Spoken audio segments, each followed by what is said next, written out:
The woman I liked rejected me. So I spent a decade working on myself. The ending will shock you. People say rejection builds character. At the time, I didn't believe them. 10 years ago, I asked Lisa out. I'd spent weeks working up the courage, imagining all the ways it could go right. Instead, she smiled kindly and said, "I'm sorry, Mike." I remember walking home that day feeling embarrassed, disappointed, and wondering what was wrong with me. Looking back now, I realize I made a mistake that a lot of people make.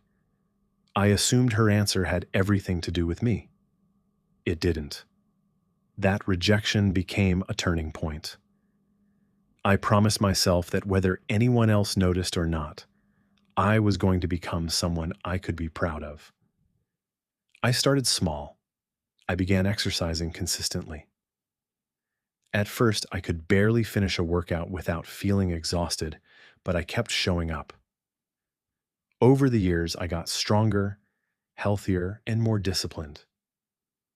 I also worked on my mind.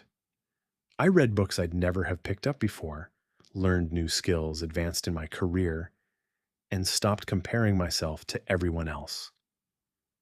The biggest change, though, was emotional. I learned that confidence isn't pretending to be perfect. It's accepting your flaws while continuing to grow. I became a better listener, a more patient friend, and someone who didn't let setbacks define him. Eventually, life became full. I made great friends, traveled, and built a career I genuinely enjoyed. Lisa became a memory. Then one Saturday afternoon, I ran into her at a local coffee shop. She recognized me immediately. "Mike?" she asked, smiling. I laughed. "Lisa, it's been a while." We ended up talking for nearly an hour. She noticed how much I'd changed, but I was surprised by how much she'd changed too. She seemed more relaxed, wiser, and genuinely happy to see me. At one point, she looked at me with an apologetic smile. "You know," she said, "I've always wondered if you thought I rejected you because there was something wrong with you." I shrugged. "I used to." She looked down at her coffee. "The truth is, I already had a boyfriend back then.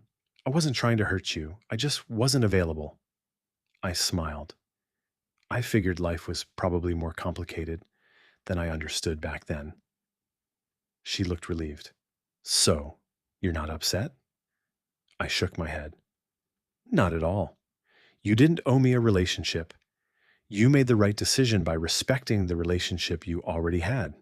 She laughed. "That's a much more mature answer than I expected." I've had 10 years to think about it. For the first time, I understood that the rejection had never been personal. She simply wasn't available. And honestly, I respected her even more for staying loyal instead of entertaining someone else.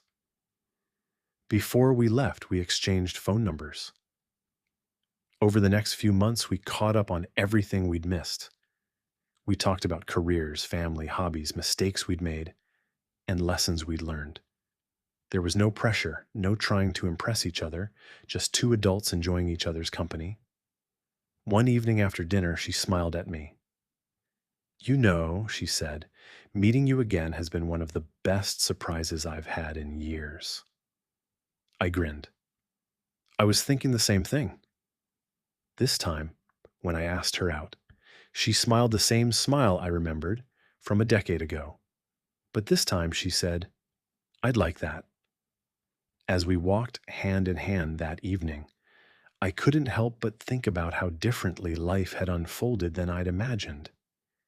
If she'd said yes 10 years earlier, we probably wouldn't have worked. We were different people then. The years apart gave us both the chance to grow into who we needed to become. I never changed because I expected Lisa to notice. I changed because I wanted to become the best version of myself. Ironically, becoming that person is what allowed us to truly meet each other, not as the insecure young man and the unavailable young woman we once were, but as two people ready for the right relationship at the right time. Sometimes life doesn't say no. Sometimes it simply says, not yet.